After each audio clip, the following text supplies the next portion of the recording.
Right now on Denver 7 News at 5 o'clock, Aurora's camping ban is moving forward. We're looking at the revised version, headed to a final vote in 2 weeks. Signs of a new normal in the pandemic. More mask requirements are dropping, and a popular tour is making a comeback. Now we're hearing from economists about the major rebound our state's economy is having so far this year. And a sure sign spring is on the way. The Colorado Rockies are back on the field. The team has to get ready for the season fast, though.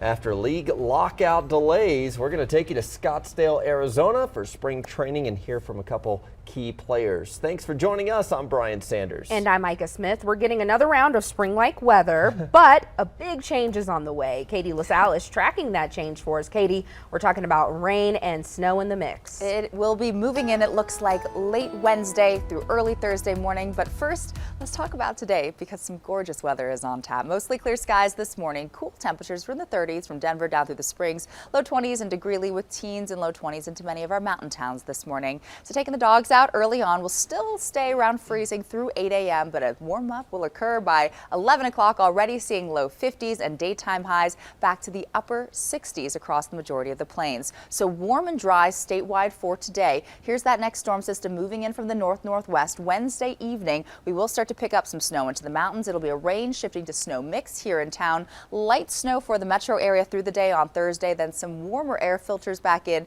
just in time for the weekend. So a bit of a roller coaster ride we're going to go on this week. So hopefully you can get outside and enjoy the warmer weather today. When Katie says it, I'm okay with it. I'm all right if it snows, if Katie says it's gonna snow. And everything's looking great in the metro right now. Your one slowdown just there on 93 northbound, kind of above Golden. If you're headed up to Boulder though, you're looking good. And take a look at 36 there near Broomfield. There's really not many cars out on the road. I hope people are getting to sleep in or have a nice relaxing morning. And then in that sleepy town of Boulder, really no cars on the road in that college town. Take another look back here at the Denver Metro at our drive times. Most of the metro there in the green. So if you are getting out on the road or heading to the airport right there on Pena Boulevard, you should be just fine. Those security times though at the airport, I was just checking, only the north security is open. So if you're going, give yourself a little bit of extra time. All right. Thank you, Colette. Aurora's City Council is moving forward with a plan to ban urban camping in the city. Mayor Mike Kaufman broke a tie vote last night for an amended version of the plan. And Denver 7's Christian Lopez joins us live. Christian, this issue will be back on the agenda in 2 weeks.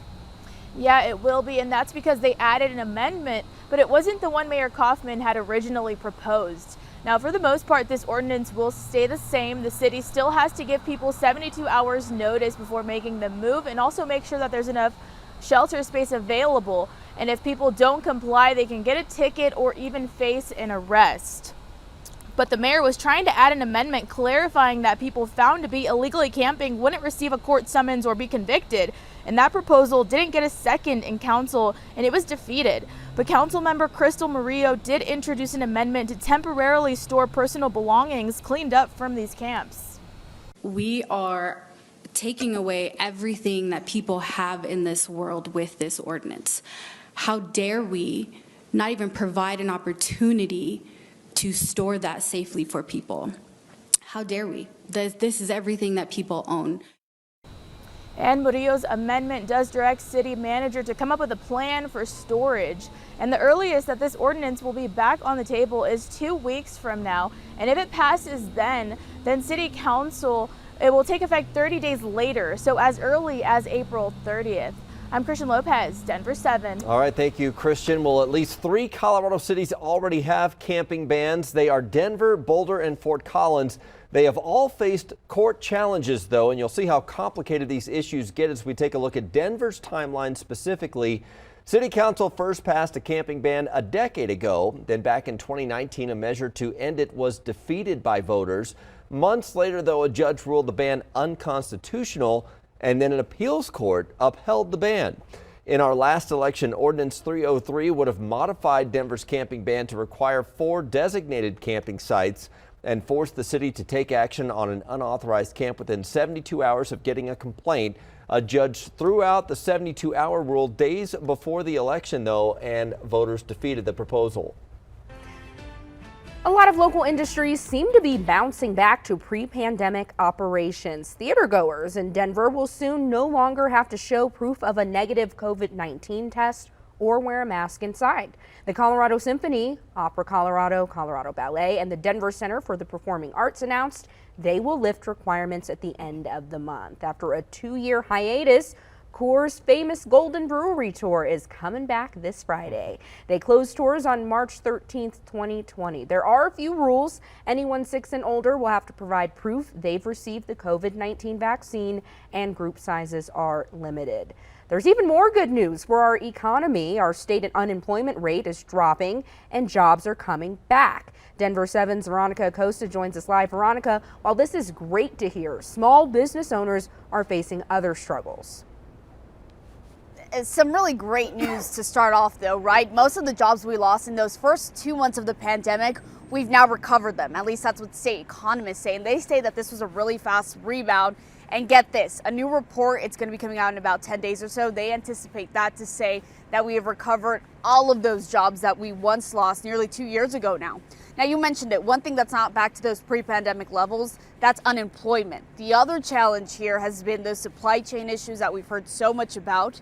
Banded Oak Brewing, that's a small brewery in Denver, they are one of the many that are feeling that pinch. The supply chain issues forcing them to boost the price of their beers. We're small, we don't distribute, so it's very transparent what we are able to create at what cost, and then we do have to pass some of that on. And it's been happening for a while before we had to increase cost on the menu. So it just kind of got to a point where it's like, okay, this is going to affect the way we run it. So if you're curious, at Banded Oak Brewing, they say that they've had to raise their prices about 50 cents per drink. As for unemployment, state economists say they believe that will be somewhere around 3% by sometime this year. We're in Denver this morning. I'm Veronica Acosta, Denver 7. Well, some good news there. All right, thank you, Veronica. A new study is showing the impact of COVID-19 on a person's mental health, though. The study reviewed almost 250,000 people, and about 4% of whom tested positive for COVID. Researchers found those who tested positive were more likely to experience lingering feelings of depression that lasted for about 2 months. They found those who suffered more serious cases of COVID that kept them bedridden for a week or more were more likely to experience depression 16 months later. If you are the parent or caregiver of a baby, toddler, or any child under 6, the state has a new support line to help, and it's free to call. If you have concerns about your child's behavior, if you're experiencing parenting stress, if your child has really big emotions, that consultant is there to listen to what concerns that you have, help you problem solve, help you talk through that, and then ultimately connect you to resources in your local communities. So officials do stress it is a support line, not a crisis line. The number to call is 833-ECMH411, which stands for Early Childhood Mental Health 411. Now to the latest in Ukraine. A 4th round of peace talks between Russia and Ukraine are on pause. We're seeing more devastating images and video of missile attacks on civilians and apartment buildings. This is what's left of Mariupol. Fires are burning across the city. Officials say over 2,000 people have been killed. In Kyiv, a rocket was intercepted and crashed into the city's streets. At least 1 person was killed and 6 others were hurt. The International Court of Justice will rule tomorrow on war crime allegations brought against Russia by Ukraine. Colorado is helping Ukraine any way it can. The state announced it's collected more than 1,000 pieces of body armor, including nearly 840 complete sets. The donations were from more than 25 Colorado law enforcement agencies. The state is working with partners to deliver the donations to Ukraine. Katie? Well, we have a weather system making its way into Colorado. We'll talk more about the snow and cold still to come. And take a look at this pretty city at night right now. It is still basically night, I mean, at this kind of time, right? And not many cars out on the road. Take a look here at 225. This is down south a little ways. I'll have all of your times, though, on when you should hit the road or if you should even get out of bed just yet. Right ahead. Some potentially good news for student loan borrowers. The early signs the federal government could push back payments once again. The Broncos are on the way to getting a new defensive lineman in the NFL free agency period. What we know about this first post Russell Wilson hire.